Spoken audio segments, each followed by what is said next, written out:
कई जन्मों से बुला रही हूँ, कोई तो रिश्ता जरूर होगा, नजरों से नजरें मिला न पाए।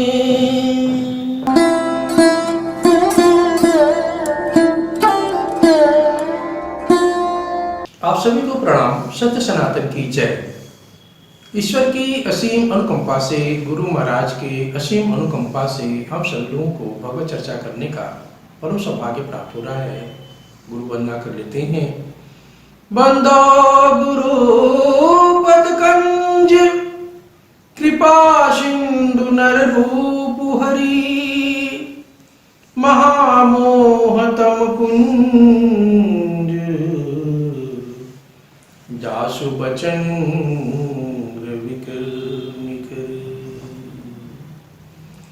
आज हम सभी लोग श्री रामचरितमानस के अयोध्या कांड के उस कथा को आगे लेके चलेंगे, जिसमें आप देखेंगे दशरथ जी का दाह संस्कार भरत जी कैसे करते हैं, राज्य लेने से किस प्रकार से मना कर देते हैं, बन जाने की तैयारी करने लगते हैं। इन सब बातों को हम लोग चर्चा करेंगे। बड़ा ही सुंदर मार्मिक प्रसंग है, इसको सुनने का हम लोग प्रयास करें।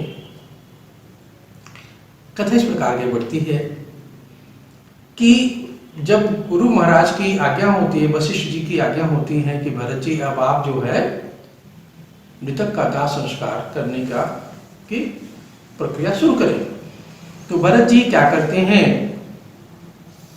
कि राजा के मृतक देह को स्नान कराकर अत्यंत सुंदर विमान बनाते हैं, माने कि सजाते जाते हैं।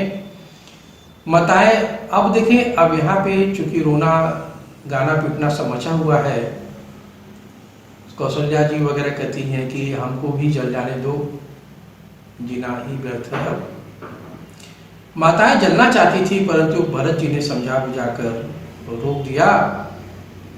तुलसीदास जी महाराज ने इसको इस प्रकार से कहा, नृप तनु वेद विदित अनुवावा, परम विचित्र विमान बनावा, गहिपत भरत मातु सब राखी, रही रानी दर्शन अभिलाषी। बिना पति की पत्नी का कोई जीवन तो नहीं होता।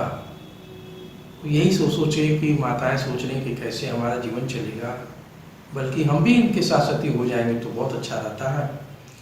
लेकिन फिर भी भरत जी बड़ा समझा बुझा करके किसी तरह से मना ना करके गुरु महाराज समझाते हैं, बात बन जाती है और दशरथ जी का दाह संस्कार हो जाता है। कैसे होता है? सरजू नदी के तट पर चिता बनाकर भरत जी ने दाह संस्कार किया। फिर उन्होंने स्मृति वेद पुराण, माने कि जैसा हम लोग के यहाँ भी होता है, जैसा परंपरा की 10वां के पहले लोग तरह तरह की कथाओं को सुनते हैं, तो उन्होंने स्मृति वेद पुराण का विचार कर 10 गात्र यानी 10वां भी किया और पिता के कल्याण के लिए उन्होंने खूब ढेर सारे दान पुण्य किए। अब गुरु महाराज वशिष्ठ जी ने एक सभा की, सभी मंत्री मुनिजन और भरत जी उसमें सम्मिलित होते हैं। वशिष्ठ जी कहते हैं कि अब एक चीज मन में बार बार विचार आता है कि जब भी प्रभु श्री राम की बात होने लगती है तो मन भक्ति भाव से भर जाता है। आप सभी लोग भी इस धारा को अग्रथ धारा में गोते लगाइए।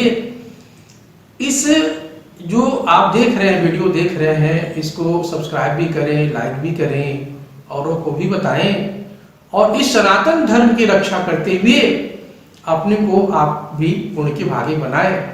जिनके पास समय नहीं है वेद पुराण पढ़ने का, वो कम से कम इसी को सुनते हुए आगे को अपने ज्ञान को बढ़ाएं। तो कथा इस प्रकार से आगे बढ़ती है कि अब गुरु महाराज सबकी सभा बुलाते हैं, तो मुनिजन भरत वगैरह वगैरह मंत्री सभी इकट्ठा होते हैं। गुरु महाराज जी अनेक प्रकार से सबको समझाते हैं। और जब वो क्या करते, देखिए बड़ा मार्मिक बात आती है कि जब वो प्रभु श्री राम के गुणशील की चर्चा करने लगते हैं तो कर्तव्य, चूंकि वो तो आत्मज्ञानी है, और करते करते प्रभु राम के नाम का स्मरण होने लगता है, वो ध्यानस्थ हो जाते हैं और बिलख करके रोने लगते हैं। तो कैसे क्या करते हैं, कहते हैं अपने भी नहीं समझ पा रहे हैं भक्ति भाव से, अब भरत को समझाने का प्रयास करें। क्या कहते हैं, सुनहु भरत भावी प्रबल बिलख कहो मुनिनाथ, हानि लाभ जीवन मरनु, जसु अपु जसु विधि हाथ। इस दोहा में पूरी रामायण छिपी हुई है। कहते हैं गुरु वशिष्ठ जी कि भरत रो रहे हैं, बिलख के रो रहे हैं। कहते हैं भरत सुनो, वो खुद भी सोच रहे हैं कि प्रभु श्री राम के चरणों से तो मैं भी दूर हो गया। कहते हैं कि ये जो जीवन का हानि है, लाभ है, जीवन मरण है, जस है, अबजस है, ये सब भी विधाता के हाथ में है। ये सब उन्हीं की ही माया है, ये सब कुछ प्रभु श्री राम की माया है। ऐसा कह करके उस अपने को सांत्वना देते हैं और पूरी प्रजा को भी सांत्वना देने का प्रयास कर रहे हैं जो सभा में उपस्थित है।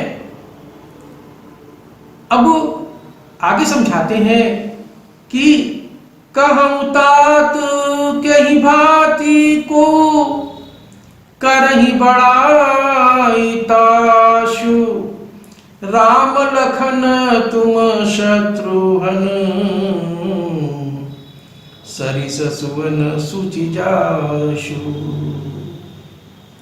अब देखिए अपने को स्थिर करते हैं और भरत को डिप्रेशन से बाहर लाने के लिए वो क्या कहते हैं कि महाराज दशरथ की प्रशंसा करने में कौन सक्षम है, जिसके पास राम, लक्ष्मण, भरत, शत्रुघ्न जैसे पवित्र पुत्र हुए हैं। आगे कहते हैं सब प्रकार से राजा दशरथ बड़े भाग्यवान थे, शोक मत करो भरत, राजा की आज्ञा मानकर राज्य को संभालो। इस विषय राम के वियोग में ही उन्होंने अपने प्राण त्याग दिए और तुम्हारे लिए वो आदेश भी है ये कि नहीं तुम्हें राज्य का सिंहासन संभालना है।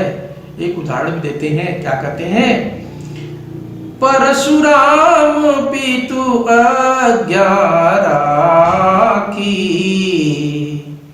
मारी मातु लोक सब साखी,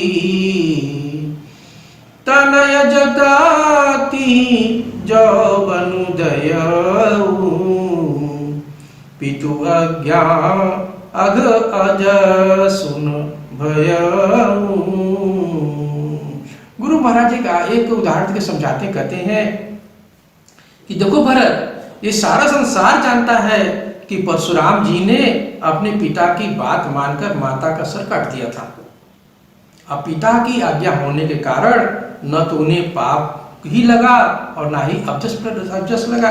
इस प्रकार से भांति भांति के वेद पुराण की बातों को सुना के भरत को समझाते हैं। माता कौशल्या भी उनको समझाती हैं कि देखो भरत, अभी तो अब कौन है बेटा, अब तुम्हारे बिना तो हम लोग भी एकदम अनाथ से हैं और तुम ही इस राज्य को संभाल सकते हो और हम लोग को संभाल सकते हो, कृपया करके तुम राजगद्दी संभालो। यह सब सुन करके भरत जी कहते हैं मुझे राज्य करने की, अब देखिए इतना बड़ा त्याग है, क्या त्याग है, देखिए ये हमारी भारतीय संस्कृति की ही ताकत है, पावर है जो इस संकल्प को कर सकती है।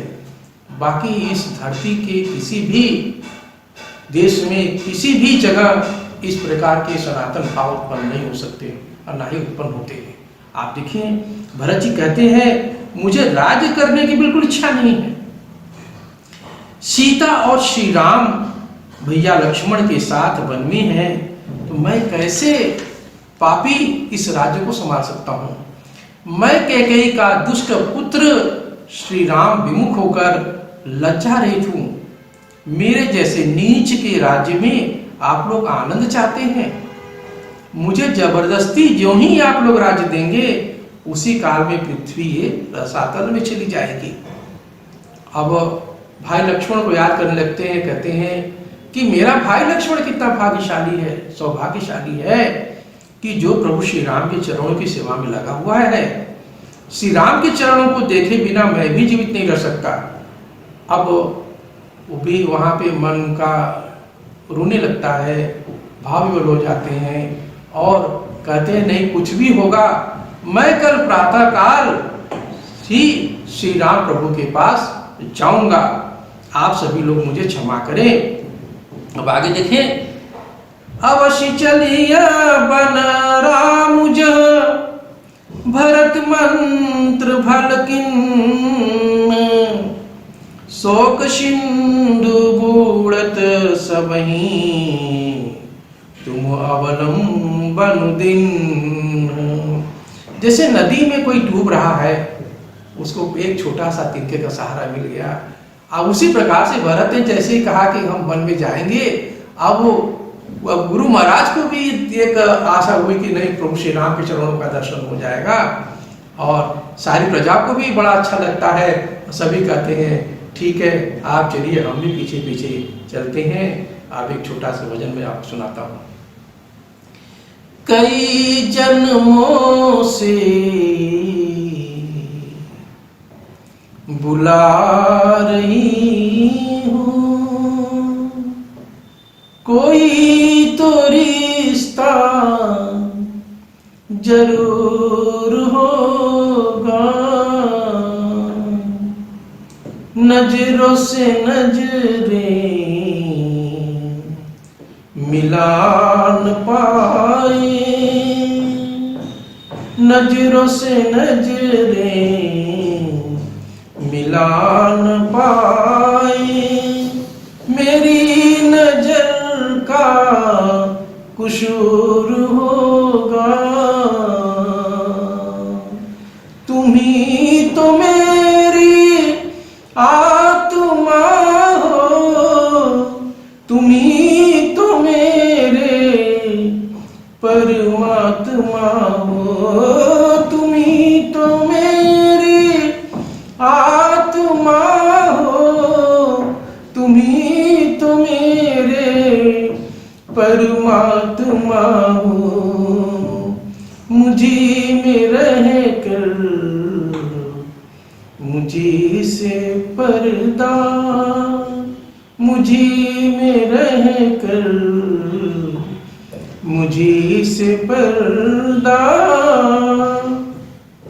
ये पर्दा गिराना जरूर होगा, कई जन्मों से बुला रही हूँ, कोई तो रिश्ता जरूर होगा।